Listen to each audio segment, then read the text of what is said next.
Hi there, Ellwood City Wolverines sports fans. This is Brad Windhorst bringing you week number 2 and on the schedule, week number 1 coverage for the Ellwood City Wolverines football team. I have 2 coaches with me. I have coach and athletic director Kurt Augustinelli and alongside of head coach Rob Magnifico. We're going to start with Kurt Augustinelli. He's going to give us a recap from last week, and then we're going to flip over to Magnifico for a preview of week 1 for the Ellwood City Wolverines.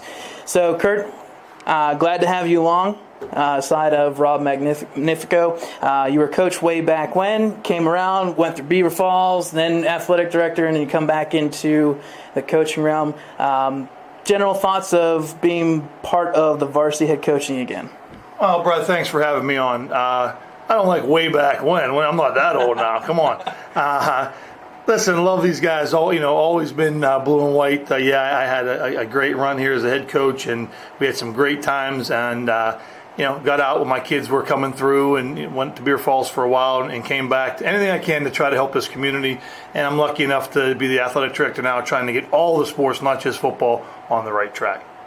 Nice. And we'll start right with that conversation, because you were talking about having a great community effort and whatnot. With it being week 0, games don't technically necessarily count to anything other than just a win-loss record. Has no playoff implementation.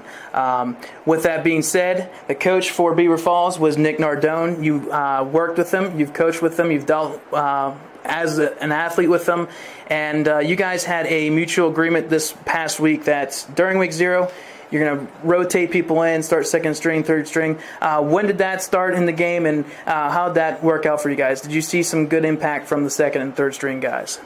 Well, absolutely. First of all, Nick was my quarterback years ago, and way long ago, But great kid, great athlete, great football coach.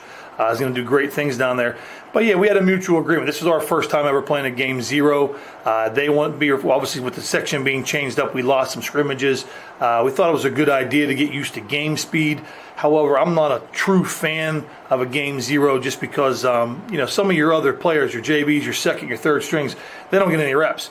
It's not set in stone yet. I mean, people are still looking for ways to get onto the field, and to really take an entire game away from the kids, I don't think that's the right thing to do. I talked to Coach Nardone and their athletic director, Jim Carbone, and we all agreed that, listen, we're going to go first half live, full sticks, obviously, clock, everything, marking off penalties. You got 1 touch in the second half, whether it was 1 in a fumble or 20, whatever it was. You got 1 touch in the second half, and then we were putting the seconds in and trying to go to the thirds. We're getting everybody in the game is essentially what we did. Good. With that being said, if you want to check out any of the stats and recaps from the previous week, from that week 0 against Beaver Falls, you can check that out on our website at ecwolverines.com. You can also check out the game recap via text in our blog on the website as well. With that being said, it was a little rough to see that result. 41-0 is not always something that you can take too much from, but is there something from that game, specifically in that first half, even with the first stringers, that you saw that worked that you could use again for this week coming up? Well, absolutely. We started off on defense, and it was our first time for game speed. Beaver Falls is a very good football team. They obviously are a lot better than they were a year ago, and we knew that. That's why we have them. It's not, we're not just putting teams on the schedule just so we can try to pad some stats. We wanted to get ready for the season. It was a great test. I thought we came out defensively the first half. I thought that first drive, we were banging, and I thought getting used to their game speed. They earned that first one. They brought it at us. I think it was probably about 6 or 7, maybe 10 plays. I'm not sure exactly how many they went. And we brought a blitz on the 3-yard line. We hit the kid in the backfield. He ran right through it and scored a touchdown. Hats off to their back. But we learned. And then we turn around. Now, offensively, we know we struggled a little bit, especially up front, trying to do some things. But then we turned around on the positive side defensively. I think we ended up making a punt. Well, we recovered a fumble right off the bat. Again, we couldn't do anything offensively. We stopped them, I believe, 2 more times. They had to punt away. They got loose on the one. Again, a team like that can do that with those kind of athletes. All of a sudden, here they come around to the left-hand side. The kid dips inside. He's gone. It was a 50, 60-yard run. So one big play. They earned their first touchdown. A big play. I got it. And then obviously 40-some seconds to go. Our kids are feeling a little sorry for themselves, probably a little winded. We're down 13-0. There's 40 seconds to go in the half. We punt one away, and there was no quit in there, which is a good lesson. This is the idea of playing the game. A good lesson. That kid from Beaver Falls, if you're really watching or you watch the film, he wasn't even supposed to be the one catching the ball. The other kid kind of slowed down, was going to return it. The other kid stepped right in front of him, took the ball, and see you, Richie. Learn the lesson not to slow down on the field. So we went down 19-0. Again, come out in the third quarter. The offense moved the sticks. We sputtered a little bit on the next series, but we did get a first down. We were trying to do some things, punted away. Again, fielded the punt this time. And then we turned around on defense, and I believe we caused the fumble again, which stopped the drive. So, again, it wasn't a disaster. Obviously, the 41-0 fans, but if people that don't know what they're looking for, you look at just the final score. But then all of a sudden, we start putting our second and third units in, and we had more players than them. If you notice, some of their kids that were running with their first team in the running backs positions were running against our seconds. I knew that was going in. Nick already was up front with me, told me he didn't have any other backs, so that was just part of it. We knew that was coming. It doesn't matter. They didn't do anything special. We just had to tackle somebody, and we didn't do a real good job with that with our second and third units. However, I thought those kids, I thought we gave them an opportunity. We just didn't go out there and just run the ball. You saw us try to throw the ball with them at times, which, in our own, we tried to let them have a little bit of fun. Obviously, it turned disastrous with the pick sixes, but again, we weren't just going to go out there and run dive. We wanted them to let them try to showcase themselves a little bit. So, again, we didn't want to lose 41-0 for sure. But, we got everybody in the game, and we got them young kids the opportunity to try to play on a big scene, a brand new field, look beautiful down in Geneva. So hopefully they learned something. Great. It's always great to hear it from a coach's perspective. We want to say thanks to Kurt Augustinelli for stepping in with that. We think that the big turning point was that punt in halftime. We go back to our first sit-down with Magnifico. He said he was going to focus on special teams, so I know for a fact this past week they're definitely going to hit special teams and make that correction. So again, we want to say thanks to Kurt Augustinelli for stepping in and talking to me. We're going to now switch to Rob Magnifico to talk about Week 1 for the Ellwood City Wolverines. Week 1 is a brand new team. As our records go back since at least 95, I have it, that Ellwood has not attempted a game against Sara Catholic. It's probably even longer than that, probably to the point where this is a brand new matchup. With it being Sara Catholic, it's a Catholic school, private. For the last time we checked, there's only 26 people on that roster. With that being said, they can recruit. What's your guys' take on Sara Catholic? Have you seen film that something stands out, what they focus on, maybe passing more than rushing, but is there something you guys are focusing on from both perspective, offense and defense? Well, watching film on Sara Catholic is a very good team. They have a couple good running backs that run hard. They got a couple defensive players that come off the ball hard and fast. And our main focus is containing those running backs defensively and offensively, making sure we pick up those wide guys and making sure that we can keep those hard chargers at bay. So we've been working on our offense with some double teams and some traps and stuff that I think are going to help us be able to neutralize what they do defensively. Offensively, I think that if our guys tackle, we worked a lot on tackling this week, and obviously worked a lot on special teams this week. I think with what we did this week and the reps that we put in, I believe our guys can go out and we can match up against them good. And I believe that if they do what we ask them to do, we can have a successful Week 1. Good.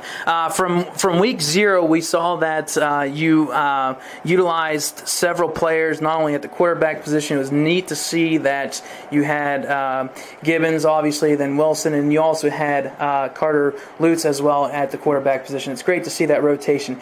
Do you see at any point that in either way, if it goes one way or another, that at some point maybe you make that switch and utilize both, or is it just going to be focused from the start and then see what happens from there?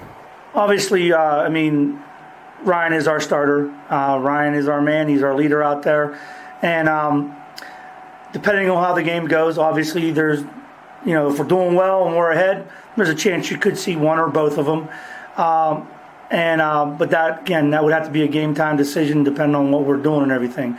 Hopefully we can go out and perform well enough that I can get those guys in the game and get them some more reps on a Friday night.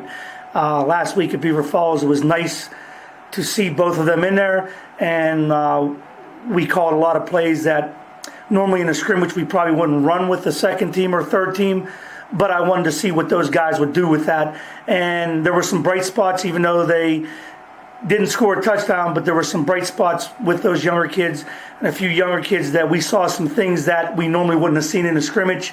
And it's actually paid off this week because some of them are going to be in a rotation on Friday night, defensively and offensively. There's a few guys you may see playing defense, depending on what defense we're in, whether we're in our 40 or our 50. You may see a couple younger guys going in there as down linemen or linebackers or corners and stuff. So doing what we did last week, I think, benefited all teams instead of just playing a regular game. Doing how we did it, I think, gave us a good look at what those kids can do in a game situation. With you talking about defense, I know defense is always a particular thing that you want to focus on, specifically you. I know your guy is Colton Cunningham. Again, five tackles and then 1 assisted, so he finished with 6 tackles.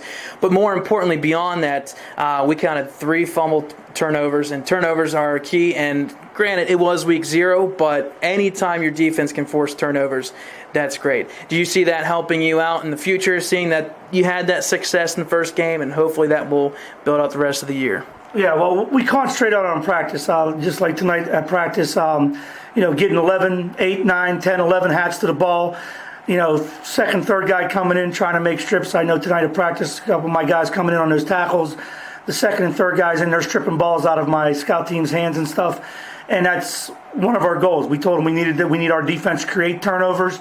We need eight or more guys to that ball and create those turnovers and make it happen. And then we worked on our offense. When we create those turnovers, we got to score points off of those turnovers. So it's something we've been working on since camp. Obviously, me being a defensive guy, I want my defense hard chargers. I want them going out, and I want them cracking heads, and I want them to dominate the other team's offense and create those turnovers to give my offense a chance to put points on the board and win games. Okay, last little question here before we wrap up. I heard you guys talking right before you guys finished off practice that you guys have a school event tomorrow for the team, and you were passing out jerseys. What's going on tomorrow for prepping for Friday night's our first home game for the Wolverines? Well, every year the school, as long as I've been here, 13 years I've been here, every year the Thursday before the first home game, they always have a big pep rally at the end of the day. They announce all the fall sports teams. And obviously the main focus after they announce all those teams is me announcing each individual football player and getting the kids fired up and trying to put butts in our seats out here. Getting those kids to come here, cheer on their teammates, cheer on their fans, the fans cheering on the team, and get people in the stands and let these kids know that this community, their school, and everything is behind them. So it's just try to get everybody a little hyped up and get ready for the game on Friday night. And hopefully, by what we do tomorrow, hopefully I have a large student section cheering them guys on, and hopefully I can bring them home a win. I know there hasn't been a lot in the last couple of years, and my goal is to give them something to cheer about this year and to put people in those seats and give these kids to show them what the community looks like when they're behind their team. Well, here at Ellwood City Sports, we give you all the luck and hope for everything to go well on Friday, as well as tomorrow during the prep assembly. You can catch that live stream for Friday night's game on our website. It'll be on our social media accounts. You can also catch the live stat stream. Last week, there was a little issue, but this week we should be ready to go. Reporting for ECS Sports, I'm your host, Brad Windhorst. See you week 1, Friday night, against Sara Catholic.